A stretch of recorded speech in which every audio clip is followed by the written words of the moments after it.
сынып болып сол баланы төменсіту, кемсітуге. Ашық түрде, ата-ана ашық түрде тәрбиелеу керек баланы. Егер балаға тәрбие бере алмаймын, жауап бере алмаймын, қара алмаймын десеңіз, полиция арқылы сіздің балаңызды алып қояды, бітті. Бала тәрбиесі туралы кітаптарды оқуға кеңес береміз. Ондай әрекет жасамау үшін мектеп жұмыс істеу керек деген кезде сіз жауапкершілікті мектепке жүктеп жатсыз. Мектеп жасамады, сол үшін мен осындай агрессивныймын.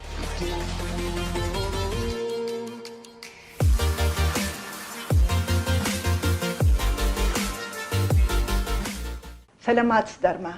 Ата-ана сағаты подкастын бастаймыз. Бүгінгі тақырыбымыз балалар арасындағы араздық, қызғаныш және буллинг.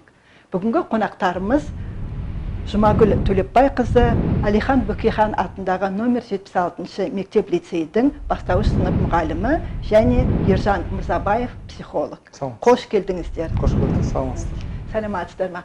Алдыңғы осы тақырыбымызды бәріміз дұрыс түсініп, және терминдерді біздің тыңдармандарымыз да дұрыс қабылдау үшін осы терминдерге тоқталып өтсек. Қызғаныш, әлімжеттік, араздық, буллинг. Педагогикада, психологияда қалай түсіндіреді? Енді қазіргі бала тәрбиесінде балалардың арасында қызғаныш болады. Қызғаныш болған кезде балалардың ең бірінші сабырлыққа тәрбиелейміз. Келіспеушіліктер болып жатады араларында. Соның барлығын ең біріншінде шыдамдылық танытып, мейірімділігін байқап, содан кейін барып оның нәтижесін көре аламыз. Ал мейірімділік болмай, ондай нәтижеге жету бізге қиындау болады бала тәрбиесінде. Психологияда қызғаныш, араздық, буллинг қандай сипаттама береді? Қызғаныш дегеніміз ол біреуде бар нәрсені өзінде болуын қалау. Ода неге бар, менде неге жоқ, менде болсын сол. Әлімжеттік күші көптің, күші өзінен әлсіз баланы немесе кісіні ұру, соғу, қолындағы затын алып қою әлімжеттік болады. Буллинг дегеніміз бұл бір топ балалардың бір балаға қарсы зорлық, зомбылық әрекеттері. Ол бірінші сөзбен басталады, мазақтаумен басталады, тиісумен басталады, соғып кету, ұрып кету, затын алып қою, одан кейін жалпы сынып болып сол баланы төменсіту, кемсітуге апарады мысалға. Араздық дегеніміз бұл жалпы екі адам арасындағы конфликт, ұрыс керіс, келіспеушілік, төбелес, жек көрініш сезімдерін қамтитын сондай бір жағдай. Буллинг ағылшын тілінен енген сөз бізде сол күйінде қолданады, және ол аударғанда қорлау, қудалау, мазалау дегенді білдіреді екен, егер тікелей аударсақ. Және адам осы мазалау, қорлау, қудалауды аулада да, мектепте де, үйдің ішінде де, автобуста да, кез келген жерде соған кез болуы мүмкін. Енді сіздерден қызғаныш бұрыннан қалыптасқан термин ретінде, мысалы, көбінесе бауырлар арасында болуы мүмкін. Қалай ойлайсыздар? Қызғаныш тек қана бауырлар арасында ғана бола ма? Қызғаныш бауырлардың арасында да кездесіп жатады, балалардың арасында да кездесіп жатады. Жаңа Ержанымыз айтып кетті ғой, менде жоқ, сенде бар деген сияқты. Сондықтан балаларды бір тәрбиелеген кезде, яғни ашық түрде, ата-ана ашық түрде тәрбиелеу керек баланы деп ойлаймын. Бала ашық болса, үйдегі тәрбиені көріп отырса, ондай қызғаныштыққа бармайды деп ойлаймын. Мысалы, сіз мектепте жұмыс істейсіз, сізге келетін балалардың арасында қызғаныш сезген кезде сіздер қандай әрекет етесіздер? Мысалы, қарап отырсам, балалардың арасында біреу ұялы телефон, қымбат ұялы телефон ұстап келеді, бір балада жоқ болады ол. Түрінен белгілі болады, баланың байқайсың. Ананың андай сотка, менде неге ұялы телефон, менде неге жоқ, мынада бар деген сияқты. Оны алғысы келеді, ұстағысы келеді қолымен. Сабақтан кейін, мысалы, балаларда тәрбие сағатында, немесе үзілісте, ол да ұстап көргісі келіп тұрады ғой. Сосын ортаға саламыз, мысалы, қояды, партаның үстіне қойып, сен де ұстап көр, осындай. Сонда барып бала өзі сезеді, осындай болады екен ғой деп. Соны бірақ енді ана бала бергісі келмей тұрғанын, оның бәрін білеміз. Бірақ бұл балаға түсінікті қылып айтып, мейірімділікке шақырсам баланы, жылы сөздер айтсам, ол балада өзінің қызғаныштығын басады. Сөздің барып ол заттың бірге ұстауға болады екенін көрсетіп, бір-біріменен татуласып тұрады, білдіртпей тұрады. Мен мына жерде бұл оймен пікірмен келісе алмаймын.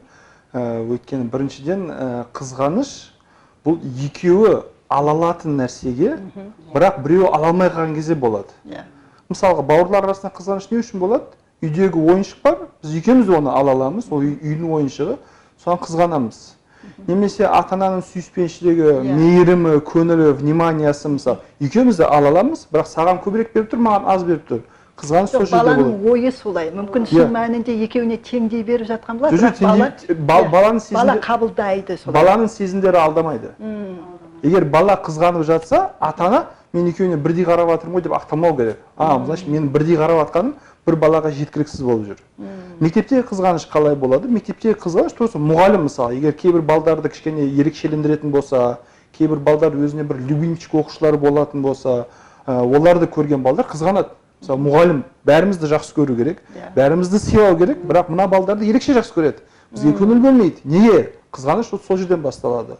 Ал біреудің жеке затына балада қызғаныш болмайды, қалау болады. Менде де болса екен деген бір қалау болады. Бірақ қызғаныш болмайды. Өйткені ол бөлек семьяның баласы, бөлек ата-ананың баласы, оның затына сенің құқың жоқ.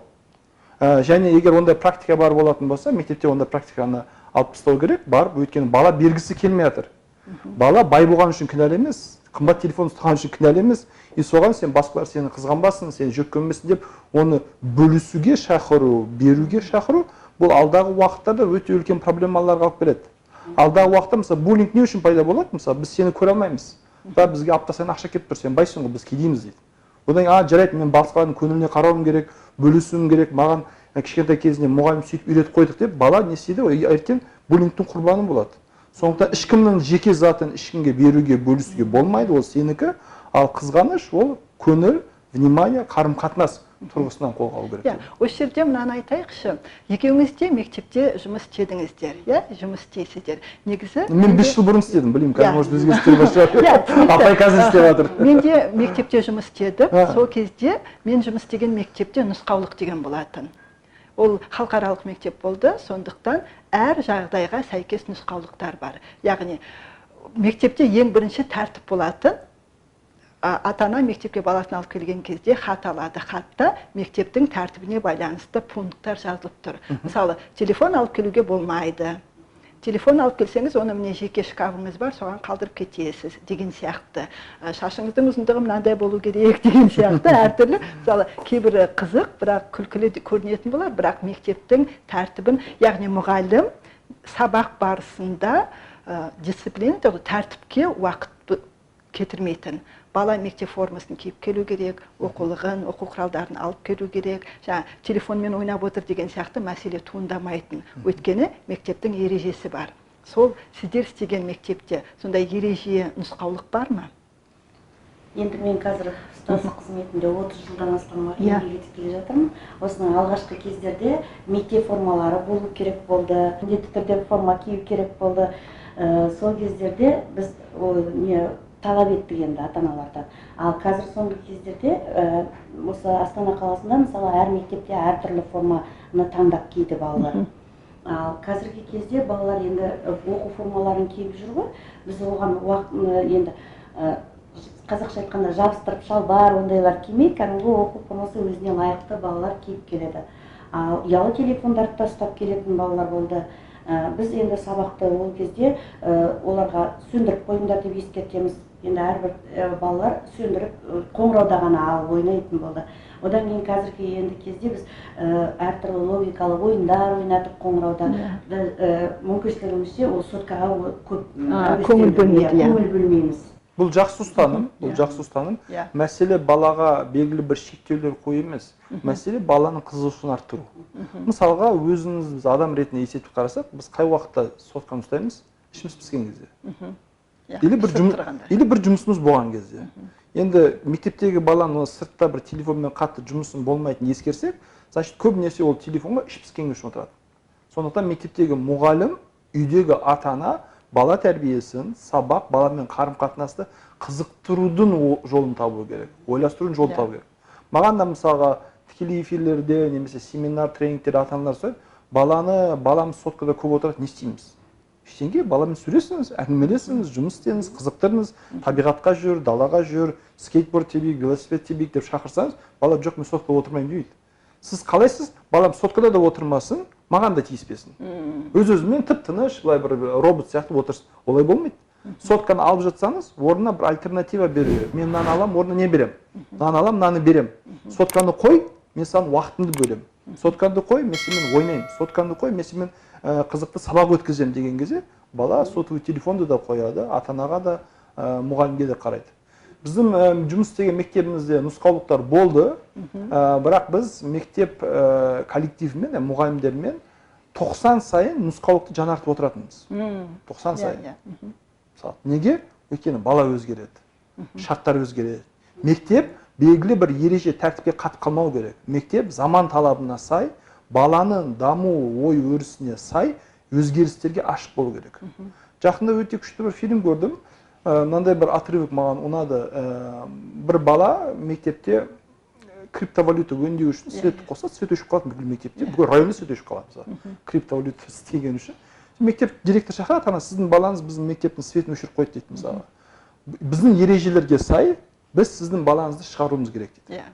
Сөйтіп ата-ана үлкен кәсіпкер кісі, бизнесмен, сөйтіп ата-ана айтады, егер менің балам сіздің мектебіңіздің ережелерін бұзбаса, значит сіздің ережелеріңізді жаңарту керек.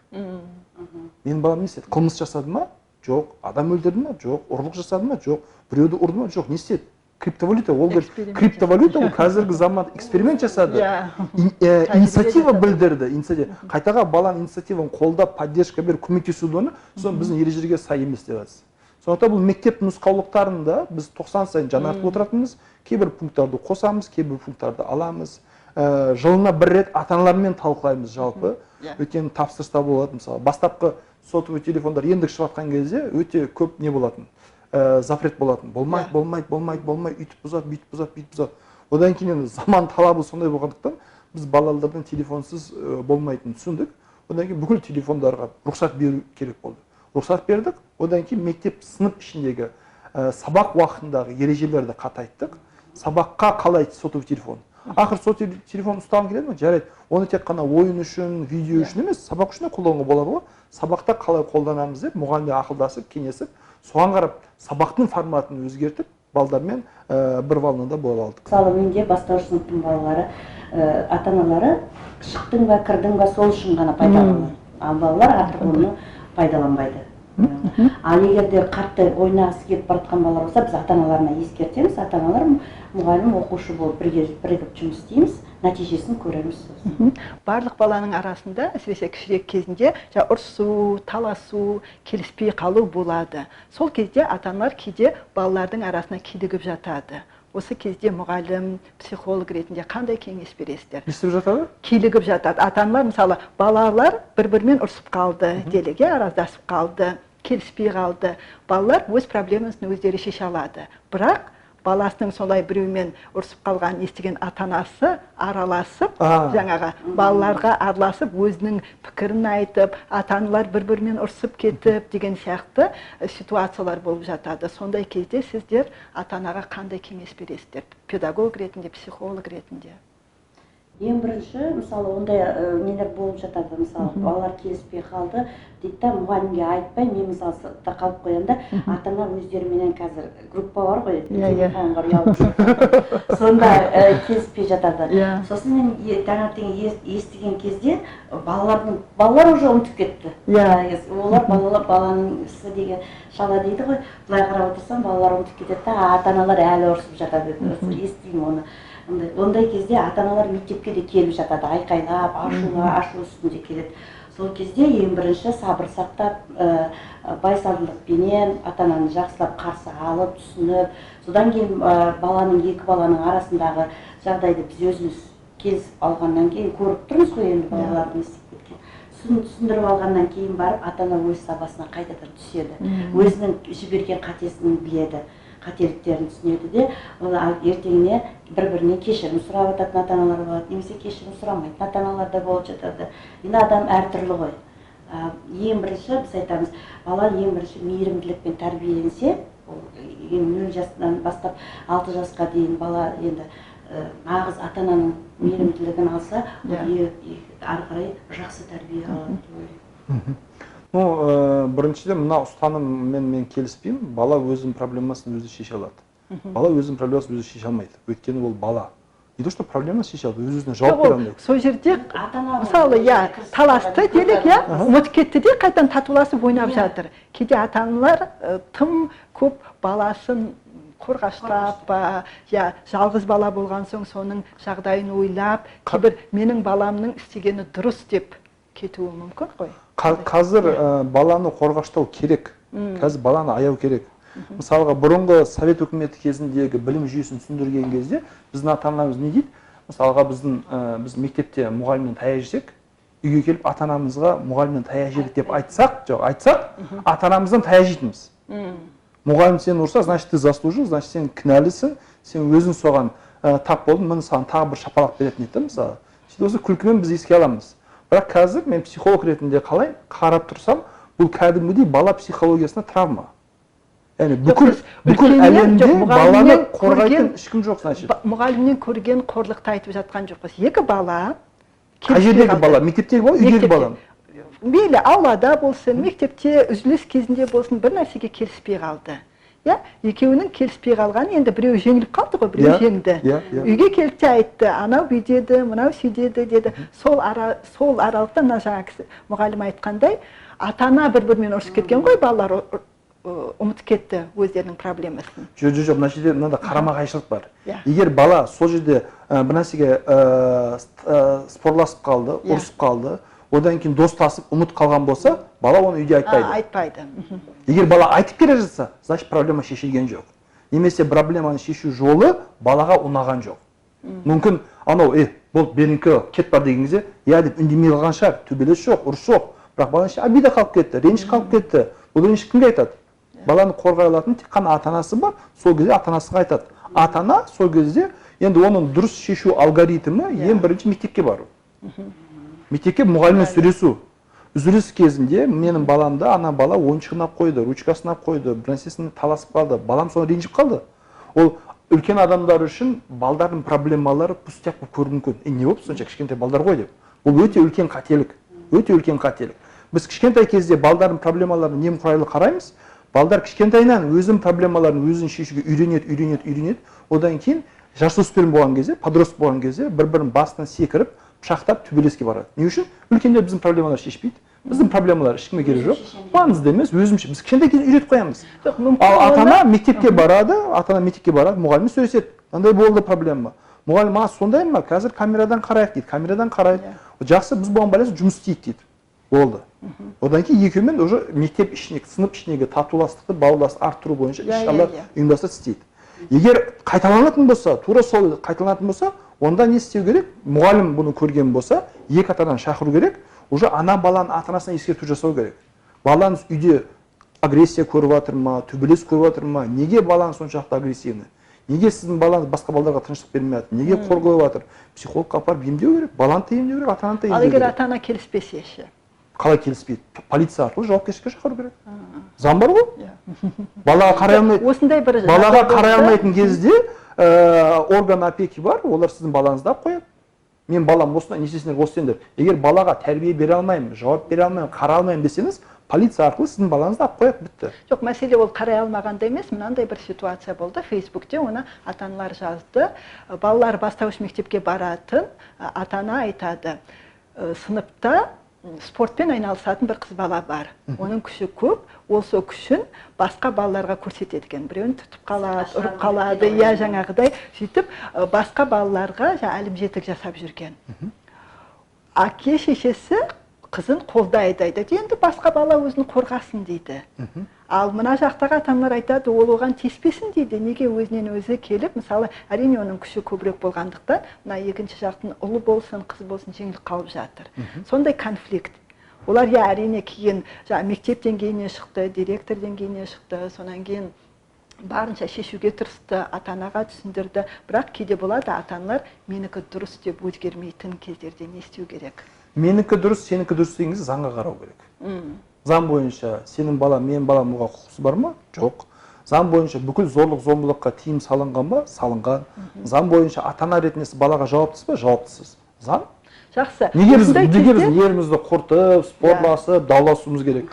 Мен келіп мұғалімге айтам, мұғалім шеше алмаса, ата-анасын шақырып, ата-анасымен сөйлесем. Бірақ мынау нәрсе қате. Мысалы, мына нәрсе біз мектепте жұмыс істеген кезде практикамда болды. Мектеп болғаннан кейін балдар төбелесіп қалды. Балдар төбелесіп қалды, сөйтіп таяқ жеп қалған, ренжіп қалған, жылап қалған бала, екеуі бірдей бірақ, жасы бірдей, біреу үлкен біреу кіші. Тапқан әкесін шақырады. Әкесі мектепке келеді. Сөйтіп мектепке охрана кіріп барсын, мен директорге бара жатырмын деп кіріп кетеді, охрана кіргізеді. Бірақ мектеп ғимаратына кірген бойда класс кіреберісте болғанда тікелей классқа кіріп кетеді.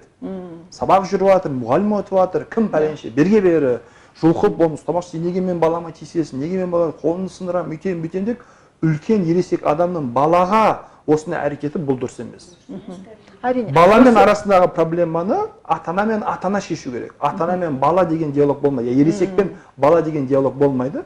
Сол үшін біз ол ата-ананы өте қатаң түрде ескерту жасадық. Оның жұмыс орнына мектептің атына ресми хат жібердік. Оны дисциплиналық жауапкершілікке тартылды. Сіздің осындай қызметкеріңіз келіп біздің мектепте осындай жасап жатыр. Бұл ешқандай мемлекеттік қызметкер этикасына сай емес. Соған байланысты шара қолдануды талап етеміз дедік. Одан жан-жақтан қысым көрсетілгеннен кейін осындай ата-ана осындай әрекет жасамау үшін мектеп немесе психологтар алдын ала ата-аналармен жұмыс жүргізу керек қой. Насихат жүргізу керек па, білмеймін ғой. Түсіндірме жұмыстарын кім жүргізу керек? Жасамау үшін емес. Ондай әрекет жасамау үшін мектеп жұмыс істеу керек деген кезде сіз жауапкершілікті мектепке жүктеп жатсыз. Мектеп жасамады, сол үшін мен осындай агрессивнымын. Ол емес. Мектеп жасаса да жасамаса да әрбір ересек адам өз іс әрекетіне жауап беру керек. Ешкімге зорлық, зомбылық әрекеттер жасау құқы жоқ. Бұл бір. Мектеп тарапынан ондай нәрселер жалпы іс-шаралар жасалыну керек па? Жасалыну керек. Үйретілу керек па? Үйретілу керек. Істеу керек па? Істеу керек. Біз мектепте жұмыс істеген кезде, мен крас ол кезде педагогика, психология мамандығы бойынша магистратураны бітірдім. 3 жыл тағы да мектепте жұмыс істедім. Жеке практикаға кетпестен бұрын. Сол уақыт аралығында біз 90-на бір рет бүкіл мектеп ата-аналарын акт залға жинап, шақырып оларға бала тәрбиесіне байланысты семинарлар өткізетінбіз. Семинарлар кәдімгідей баланы қалай тәрбиелеу керек, бала психологиясы деген не, қалай үйде қалай қарым-қатынас құру керек, мектеп жағдайын қалай сұрау керек, мектепке қалай келу керек, барлығын балаға, ата-анаға үйреттік. Ондай нәрселер жасалған, ол нұр үстіне нұр болатын өте жақсы шаралар. Қазір таңда, мысалы, 90-да да бізде де ата-ана жиналысы сондай мысалға жиналып, мектептер несіменен болып жатқан, өмірде болып жатқан жаңалықтарменен барлығын. Мен ойлаймын, ата-ана баласын тәрбиелеген кезде баланың бас ұстазы ата-ана деп атаймыз ғой. Сондықтан ата-ана мектеппен тығыз байланыста болу керек. Ата-ана жиналыстарына жиі барып тұру керек. Мысалы, 4 рет ата-ана жиналысы бола ма, ата-ана міндетті түрде бару керек. Сонда баласының кіммен отыратынын, кіммен сөйлесетінін, кіммен дос екенін, кіммен қарым-қатынаста жасайтынын сонда жақсы біледі. Ал қазір бізде кейбір, мысалы, біздің өмірімізде болып жатады, ата-ана жиналысына келмейтін ата-аналар болады. Мұғалімнен ескерту елегісі келмейтіндер болады. Біз баламызды мектепке жіберіп жатырмыз, болды, білім алып жатыр мектепте, мұғалімге барлық нені мектепке мұғалімге жауапкершілікке тартып итеріп қоя салады. Ал енді бала келгеннен бала бірдеңені бүлдіріп қойып естісе, жаңағы сіз айтқандай ата-ана ашуланып шыға келеді. Ал алдыңғы кездері, алдыңғы сатысында ол болған жоқ қой, мысалы. Сондай кездерде болып жатады. Сондықтан ойлаймын, ата-аналарға жиі мектепке барып, балаларменен қарым-қатынас жасап, мұғалімменен, ол қандай достары бар ортада, соның бәрін біліп отыру керек. Кейбір ата-аналар қазір баланы мектепке жібергеннен кейін, үйге келгеннен кейін бала бір сұрақ берейін десе, қазір дейді да, өзі тамақ істеуге үлгереді, үйдің шаруасымен жүреді. Сол уақытта уже баланы ұйықтайтын уақыты, бала ұйықтап қалады да, таңертең қайтадан мектепке кетеді. Сонымен балаға көп зейін аудармай қалады. Сондықтан бала өзіне бір кек сақтап қалуы да мүмкін деп ойлаймын өзім. Бірақ мынаны ұмытпау керек. Мысалы, біз бір жағынан сіз мұғалім ретінде айтып жатсыз, ата-ана мектепке келу керек деген. Бірақ ата-ана ретінде мектепке барсаңыз, жағдай жасалмаған. Қандай жағдай? Элементар, ата-ана кім күтіп алады? Мұғалім или сабақта, или сабақ біте салысымен үйге асығады. Бала шағасы бар, семьясы бар, кету керек болады. Одан кейін мектепте ата-ана бұрышы, ата-ана кабинеті жоқ. Ата-ана келген кезде коридорда немесе кіреберіс қолда кішкентай балдар сияқты сұрап тұрады. мысалға келген ата-анаға мұғалімнің мысалға шығып сөйлесе алуы, ата-анамен жұмыс бойынша директордың арнайы орынбасары болу керек. Мысалы біздің мектепте ондай біз жауапкершілік, қоғамдық жауапкершілік жүктегенбіз. Ата-анамен байланыс бойынша директордың орынбасары.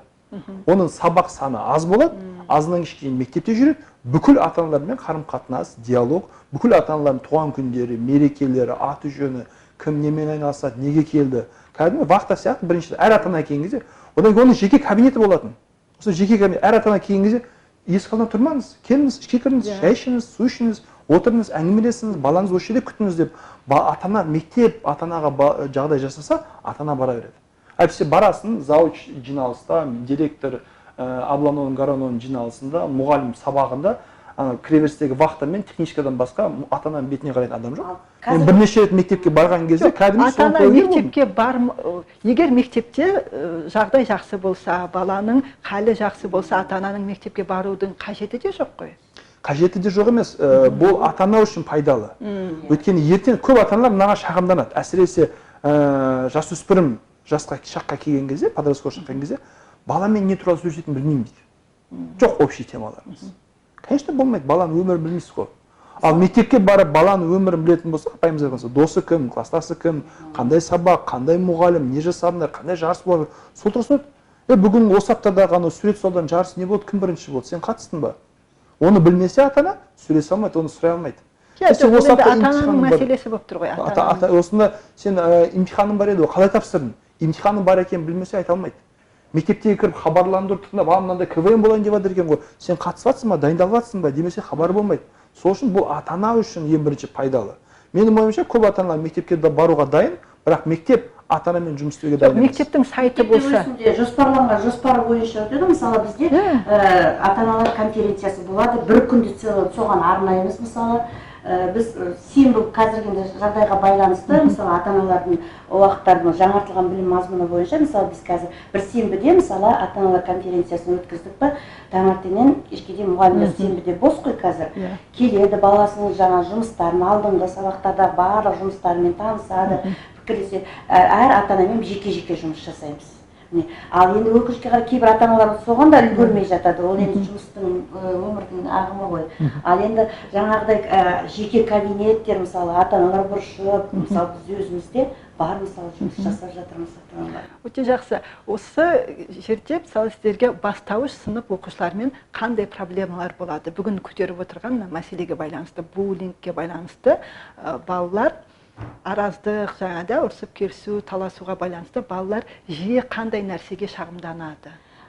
Мен енді жаңа айтып жатырмын ғой, осы ұстаздық жолында еңбек еткенімде балалардың арасында ондай үлкен бір дау туғызатындай ондай өмірімде ұстаздық жолында ондай кездеспепті. Ал балалардың арасында жаңағы келіспеушілік болады енді. Менікі 1-ші сыныптан 4-ші сыныпқа дейін кішкентай балалар ғой енді. Көбінесе ата-аналармен де жұмыс жасаймыз, балалармен де жұмыс жасаймыз. Ондай бір айтарлықтай, ауыз толтырып айтарлықтай қиындықтар болған жоқ, келіспей қалады. Менің пеналымды алып лақтырып жіберді, анау деп бір торс еп кетіп тұрады балалар. Ал енді балалардың өздеріне салсаң, қазіргі неде балалар барлық қиындықтан өздері алып шығады. Тәрбие сағаттарын өткізуді, ұйымдастыруды, барлық жағынан балаларға сенім арта білу керек. Мен мысалы сенім артсам, сені қандай осы жерде көргің келеді, сені осы рөлде ойнағыңдан біліп тұрып, сен сабақта осындайды, қазір мынаны көріністі қойсақ, сен сөйтсең, балаға өзіне ерік берсең, бала барлық қиындықтан сосын ортада өздерін шын несімен ашылып сөйлей алады. Өз ойын жеткізе алады сабақтың басында. Мысалы, мен өз тәжірибеме сабақты бастайтын болсам, мен өзімнің өмірімнен айтамын. Мысалы, өзімнің кішкентай кезімдегі мысық баққанымды, күшіктерімді, нелерімді айтсам, олар үйіп тыңдап отырады да, ары қарай әр бала өзінің өмірін соған сәйкестендіріп айтқысы келіп тұрады да, содан кейін қоңырауда байқаймын, бір-біріне деген жаңа айтылмай қалған әңгімелерін, өздерінің ойларын бірге жеткізіп, топ-топ болып әр бұрышта отырып өздеріне айтып жатқанда. Сонда мен өзім ойлаймын, баланы ең бірінші тәрбиелеген кезде, яғни мен сенің сенім артамын, мен сені жақсы көремін деп балаға өзіне сенім артсаң, нәтиже шығады деп ойлаймын. Ал ондай қатты жаңа сіз айтқандай бір келіспеушілік, ондай туындаған жоқ деп ойлаймын. Мысалы психологтарға сіздерге ата-аналар қандай мәселелермен хабарласады, әсіресе бастауыш сыныптың оқушыларына байланысты? Бастауыш сыныпта жалпы мынау буллинг, одан кейін әлімжеттікті көбінесе 5-6 класстан басталады. Яғни жасөспірім кезеңге переходной өте бастаған кезде 12 жастан кейін жиі кездесер. Бастауыш мектепте де онда бір әлімжеттік одан кейін жасау өте аз болады. Өйткені балдар әлі кішкентай, өз-өзіне бір толық сенімділік жоқ. Одан кейін бір мұғалім әрдайым қастарында, бір мұғалімге тәуелді. Одан кейін бала кішкентай болған кезде ата-аналардың баланың оқуына, біліміне, сабағына жауапкершілігі де көбірек болады. Өскен сайын сабағын араласпай қояды, мектебіне бармай қояды, көп уақыт өткізбейді. Бірақ бастауыш мектепте де бұндай проблемалар, әлімжеттікке байланысты проблемалар көп кездеспейді. Ал үлкен сыныптың балаларының, жоғары сыныптың балалардың кішірек балаларға әлімжеттігі бола ма? Болады. Ол орта буын, жоғары буын, яғни 5-ші, 8-ші класс, 9-ші, 11-ші класс аралығындағы балдарда ол жерде жиі кездеседі. Көбінесе немен байланысты ол? Ақша сұрайды. Ақша сұрайды, телефон сұрайды. Одан кейін асханада зат алдырады, тамақ алып бер, пирожки алып бер, су алып бер, шоколад алып бер деген нәрсе жасайды. Одан кейін жалпы андай қызық болсын деп мазақтайды. Олар алады да Осы мазақтау туралы айтып кетіңіз. Мазақтауды, мысалы, бастауышта да болады ғой, мазақтау деген. Бірақ сол мазақтаудың дұрыс емес екенін балаларға қалай түсіндіруге болады? Әлде бұл кей сәттерде бола ма мазақтау? Мысалы, бірін-бірін болмайды ғой, сол. Болмайды. Кейбір сәтте болады, бірін-бірі мазақтап жатқанда. Ал сен соны көрдің бе? Сен солай деп ойлайсың ба? Соны сен айтқан сөзің сен рас деп ойлайсың ба деп бұлай балаларға өзіне қайтадан жаңа мазақтаған балаға сұрақ қойсаң, ол ойланып қалыр. Ойланады да, мен неге айттым деген күйге. Сосын мұғалім кешіріңізші, екінші рет қайталамаймын деп тұратын кездеседі балалардың. Әрбір зорлық, бұл да мазақтау, жаман сөз айту, әрбір қатеріс әрекеті мектеп қабырғасында және отбасыда дереу шектеу қою керек. Не дедің? Олай болмайды. Оның орнына қандай сөз қолданасың? Мына қолданасың. Одан кейін көбінесе жаман сөз бір эмоцияның шығарылуы болады ғой. Балдарға өз эмоцияларын дұрыс шығаруды үйрету керек. Қалай үйрету керек? Не айтып үйрету? Оған эмоциональный коучинг деген психологияда термин бар, эмоциялық коучинг. Біріншісі баланың эмоцияларын қабылдау. Бала болған ашуланады, ұрсады, қуанады, ренжиді, вполне нормальный нәрсе. Біз үлкендер не істейді? Ашуланса, сен кімге мінез көрсетіп жатсың? Кімге мінез көрсетіп жатсың? То есть эмоция көрсетпе деп жатырмыз. Ренжіген кезде, ренжіп қалдың ба не? Вот мен сені жақсы көрмеймін ондайса. Балаға даже ренжуге мүмкіншілік бермей жатырмыз. Біріншісі ата-ана баланың эмоция қабылдау керек. Екіншісі эмпатия көрсету керек. Яғни мен баланың орнында болсам не істейтін едім? Өзіңізді орнына қойып, сізді әр ересек кезінде бала болған. Бірақ ешбір бала ересек болып көрген жоқ. Сондықтан біз көбінесе баладан бізді түсініп күтеміз. Балам қойшы, қазір мазам жоқ дейміз. Сен мені түсін, менің кредиттерім бар, қарыздарым бар, жұмыстан келдім, бастығым бар, миым ашып жатыр. Сен мені түсін деп жатырмыз да. Жоқ, бала түсіне алмайды. Біз бүкіл проблемаларымызды ұмытып, баланың деңгейіне эмпатия көрсетуіміз керек. Үшіншісі, баланың эмоцияларына дұрыс ат қою керек. Сен қазір ренжіп тұрсың ғой, сен қазір ашуланып тұрсың ғой, мен сені түсінемін. Сен орнында болғанда мен де ашуланатын едім. Бұл вполне нормальный нәрсе, бұл сезімдер, бұл эмоция дұрыс нәрселер. Анау саған сені жарысқан кезде озып кетті, сен соған қатты ашуланып озамаған үшін, сіз баланың эмоцияларын дұрыс сөзбен жеткізіп, түсінгеніңізді көрсетсеңіз, бала сізге бір қадам жақын болады. Төртіншісі, баланың эмоцияларын қабылдаймыз, эмпатия көрсетеміз, атын атап береміз, сонымен қатар определенный лимиттер қою керек. Жақсы, мен сені түсінемін, сенікі дұрыс, осындай эмоциялар әбден болуы мүмкін, бірақ сен мына әрекет істеген дұрыс емес. Яғни логика мынандай, любой эмоцияны қабылдауға болады, бірақ любой әрекетті қабылдауға болмайды. Ашулансаң, дұрыс ашулан, бірақ ашуландым деп ұруға, соғуға, боқтауға, сындыруға болмайды. Оның орнына не істейміз? Ашуланған кезде спортпен айналысамыз, жүгіреміз, тұрамыз, жүргіземіз. Андай саморегуляция, эмоцияларды регулировать етуді техникаларын балдарға үйрету керек, сөйтіп өзі успокаиваться етеді. Осы жерде бір нәрсе шығады, тағы да жеңіле білу.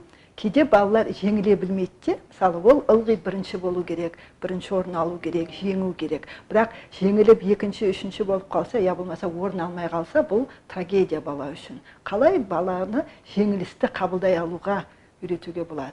Жарыстырмау керек. Жоқ, енді жарыстырмағанда да өмірдің өзі жарыс болып тұрғанда. Өмірдің өзі жарыс, бірақ сіз өмірге келген кезде соған дайын болып келесіз. Ал бала әлі дайын емес.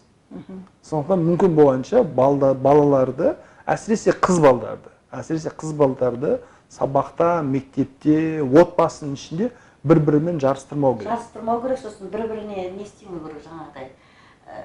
Анаған қарашы, мысалы, ана балаға салыстырмау керек. Жақсы салыстырмау. Онда байқаулар ше, түрлі конкурстар өтіп жатыр, байқаулар болып жатыр, олимпиадалар болып жатыр, жарыстар болып жатыр. Сонда не істеу керек? Ол жерде бірдей ғой адамдардың деңгейі. Мысалы, математиктер. Мысалы, класста математика өте жақсы білетін екі бала бар. Сіз бүкіл класста математиканы жарыстырсаңыз, екі бала әрдайым бірінші бола береді, қалғандар әрдайым жеңіле береді. Бірақ сен математиканы күшті білесің ба? Ұнатасың ба? Жақсы. Ал жүр біз сені олимпиадалық резервке қосайық. Ал жүр біз сені мектепше жарысқа қатыстырайық. Сол жерде өзің біліміңді сынай бер. Сіз бір іс-шараға жарыс болатқанын біліп, дайындалып бару бір бөлек, ал күнделікті өмірде өзіңіздің құрбыларыңызбен әрдайым жарысып тұру бұл бір бөлек. Бұл жерде адам жарыстардан жеңілуден ұмытады. Ол жарысқа барғанда өзі қатарлы адамдармен барып тұрған бірдей деңгейдегі бірдей. Ал класстағы іс-шаралардың көбісі одан андай топтық жұмыс. Бірге істейік, бірге жасайық, бірге атсалысайық, әрқайсымыз бір мәселен бір бұрыштан ұстайық деген кезде, онда ауызбіршілікпен бармалдық балдардың арасында. Қазір мына технология дамып кеткен заманда кибербуллинг сіздердің тәжірибелеріңізде осындай кибербуллингтің салдары болды ма? Яғни телефон арқылы хабарлама жіберу, жаман суреттер жіберу, немесе қорқыту деген сияқты осындай мысалдар болды ма? Болды, өкінішке орай ондай болды. Маған сондай шағыммен келген ата-аналар болды. Сондай перепискалар, скриншоттарды көрсетеді. Вот балама былай жазып жатыр, мен не істеймін, не істей аламын, балам постоянно жылайды. Көбінесе бұл әсіресе топтарда болады. Мысалы, класстың тобы бар, балдардың өзінің топтары бар. Топтың ішінде белгілі бір баланы мазақтау. Немесе әлеуметтік желілерде сол балаға қарсы, сол баланы ұятқа қалдыратын бір фотолар, бір видеолар, ыңғайсыз суреттер қою арқылы соны бүкіл халыққа, бүкіл адамдарға мазақ қылу.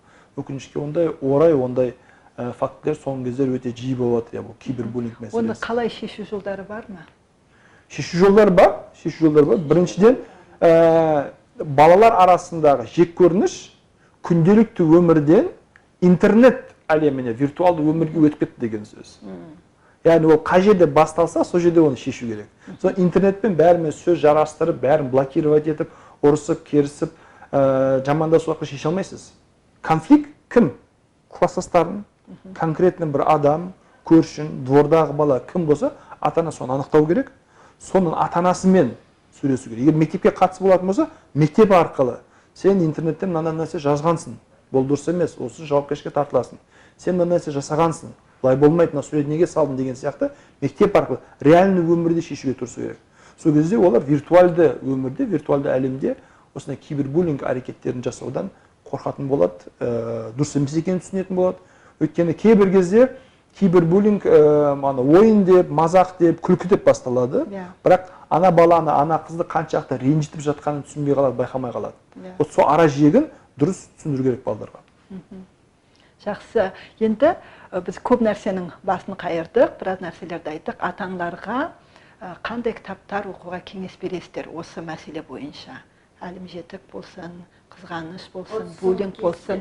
Соңғы кезде өте көп кітаптар шығып жатыр. Кейде мысалы 10 кітап деңгейінде деген кітаптарды көп оқымыз, бала тәрбиесі туралы кітаптарды оқуға кеңес береміз. Кітаптар өте көп шығып жатыр. Жоқ, нақты мысалы мынау сізге жақсы ішінде мысалдары бар дегенде. Бала тәрбиесі, психологиялық тәрбие туралы кеңестер, психологиялық кеңестер туралы кітаптарды оқуға болады. Джон Готманның жақсы кітабы бар. Джон Готман атақты отбасылық психолог. Соның эмоциональный интеллект ребенка деген кітап бар. Баланың эмоциялық интеллектісін дамыту, бағанағы айтқан эмоциялық коучинг қалай жасау керек, баланың эмоцияларын қалай басқару керек, шығаруды қалай үйрету керек. Соны мен өте жақсы кеңес берем. Ішінде өте күшті практикалық тесттер бар, жаттығулар бар, жақсы мысалдар бар. Соны егер әрбір ата-ана практикалать ететін болса, онда балалар бір-біріне әлімжеттік жасамайды, буллинг жасамайды, мазақтамайды, төбелеспейді. Неге? Өйткені ішіндегі эмоцияларды қадағалауды үйренеді.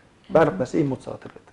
Қазір енді ақпараттың дамыған кезеңі ғой, барлық интернетті бәрін ашсақ, бала тәрбиесі туралы өте көптеген жазбаларды кездестіруге болады. Өте жақсы. Рахмет сіздерге. Сонымен ата-ана сағаты подкастын аяқтаймыз. Бүгінгі қонақтарымыз Ержан Мырзабаев, психолог, және Жұмагүл Түлекбайқызы, бастауыш сынып мұғалімі. Сіздерге көп рахмет. Біраз әңгімені өте қызықты қылып айтып бердіңіздер. Сізге көп рахмет. Өте қызықты, пайдалы, күшті сұрақтар сұрадыңыз. Осындай маңызды тақырыптар көтеріп жатсыз. Сізге және жобаңызға сәттілік тілейміз. Рахмет. Болашақта тағы да 1-2 рет өстіп кездесеміз деп сенемін. Сау болыңыздар.